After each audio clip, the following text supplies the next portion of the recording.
Magandang araw mga kaibigan. Bigyan natin ng reaction opinion itong post ng DZRH News.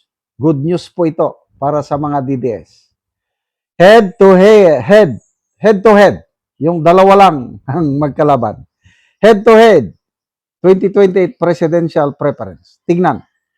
Nangunguna pa rin si Vice Presidente Sara Duterte sa Presidential Preference Survey ng Okta Research para sa 2028 na may 46%.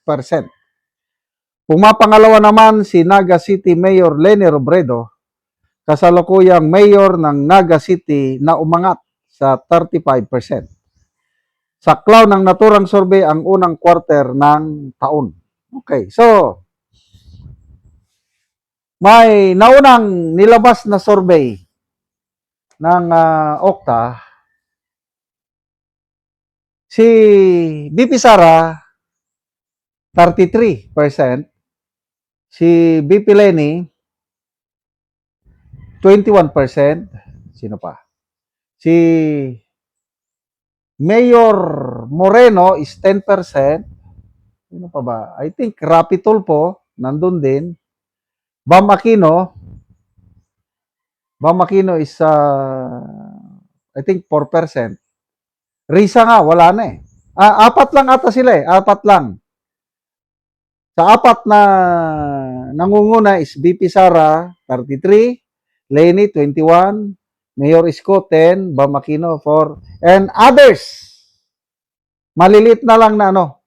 Si Rizon Tiveros nandito sa others, maliit. So, yan, isang survey yan. Yung multiple candidates. Ito naman, pre-name up nila yung question na dalawa lang ang maglaban. So, kung dalawa lang pagpilian, malakas pa rin si BP Sara. 46 versus 35.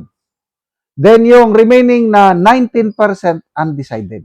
Kaya kahit anong klaseng labanan, one-on-one o marami sila, panalong-panalo talaga ang ating BP Inday Sara. Okay, so bakit ganito ang style ng Okta? Ang Okta Research noong pandemic, magandang kanilang resulta dahil hindi naman politika yan eh. Kung ano lang ang kuwan sa pandemic, yun, maganda. Ngayon, nung politika na, lalo na nung nandyan pa si Martin Romualdez, lahat ng resulta nila, pabor kay Romualdez, pabor sa PBBM admin. Kaya wala akong masyadong tiwala sa Okta. Ito, nakikita ko, parang mind conditioning, nilalabas nila ganitong result ng survey para, ito, opinion ko lang, I might be wrong.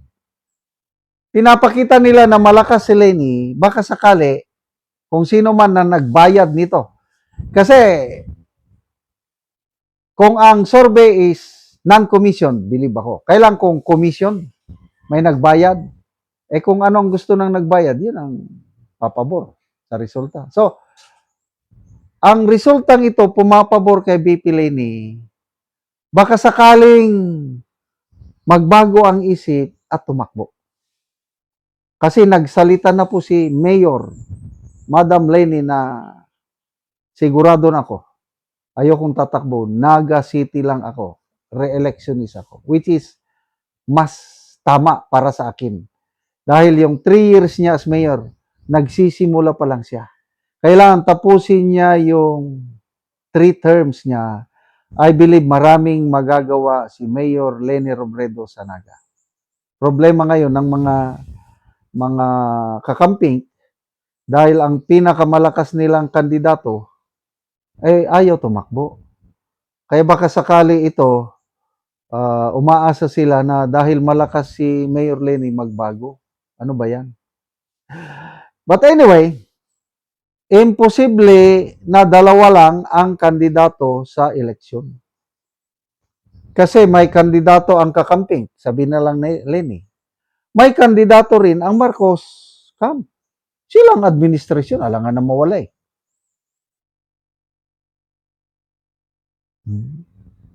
John Vic Remulla ba?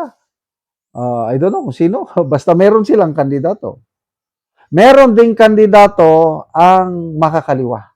Hindi yan mawawala. Noong 2022, si Leo de Guzman. I don't know kung sino. Plus si BP Sara. Kaya, sa nakikita ko, pinakamababa na kandidato sa eleksyon 2028, 4 na kandidato. Noong 2022 presidential election, kung hindi ako nagkakamali, 9 ang naglaban-laban. 8 or 9. Kaya, the more candidates na maglaban-laban, mas lumalaki yung pag-asa ni BP Sara na mananalo. Kasi, solid yung DDS. Sa survey ngayon ng WR numero, ang mga DDS is 33%. Ang Marcos loyalist is 22%. Ang kakamping 17%. And then yung iba neutral o walang pakialam muna sa politika. Kailang pagdating na sa eleksyon, saka na lang sila pipili. Kaya the more candidates, mahati-hati yung boto, kailang ang mga DDS, yung 33%, hindi na yung magbabago. Kasi once na napasama kang DDS, kagaya ko, wala namang nag-recruit sa akin na maging DDS. Organic ako eh. Nakita ko na lang kung gaano kaganda ang pamamalakad ng mga Duterte. Naramdaman ko, nung kapanahonan ni Tatay Digong as presidente, damandama ko yung benepisyo. May farm kami sa bundok na bahagi ng Bukidnon. Napakalsadahan ni Tatay Digong. Sino pa ang aking susuportahan kundi yung naramdaman ko? Delikado sa aking farm noon. Magbisita ko doon, natatakot ako. Baka gapusin ako ng mga NPA dahil may mga NPA sa bundok. Ngayon, dahil sa NTF-LCAC ni Tatay Digong, halos wala ng NPA sa aming farm. Kaya DDS ako, true and true. Walang makakapagbago sa akin. And I believe, maraming DDS ngayon, kahit anong gawin ninyong paninira kay BP Sara, is the same pa rin, Duterte pa rin. Kaya, sige, 1-on-1, maraming kalaban, bring it on. Walang makakatalo sa aming minamahal na BP Inday Sara. Salamat mga kaibigan sa inyong pagsubaybay sa channel na ito. Nakakatulong kayo ng malaki sa tribong talandig ng Bukidnon dahil income natin sa channel na ito is pantulong sa tribo. Namimigay tayo ng libreng yero at pako para makapagpagawa sila ng mas maayos na tirahan.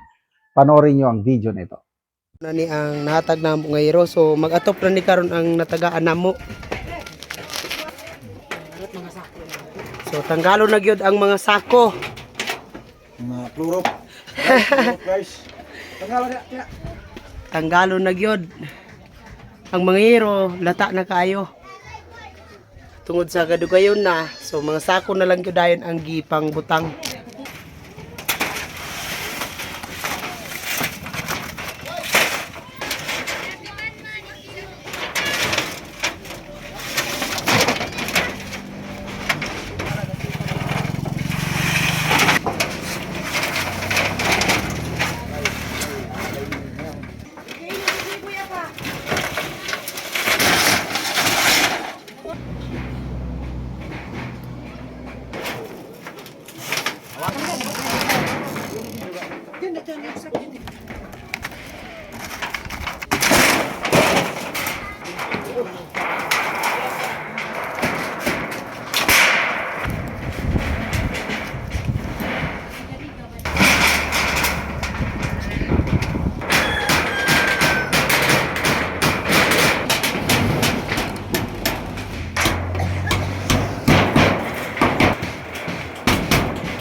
Og karon human na gyud og pag-atop, so maayo na gyud tan-awon, di nasama ganina nga mga sako ug mga hero nga daot. So karon maayo na gyud. Sa Ginoo nga, ang salamat sa nagtabang nga. Tagaan gyud mig mga top, di namin maulanan, so especially salamat kayo sa Ginoo nga. Sa isugo sa Ginoo nga tao nga mutabang sa mga. So mura na daghang salamat. So salamat kaayo.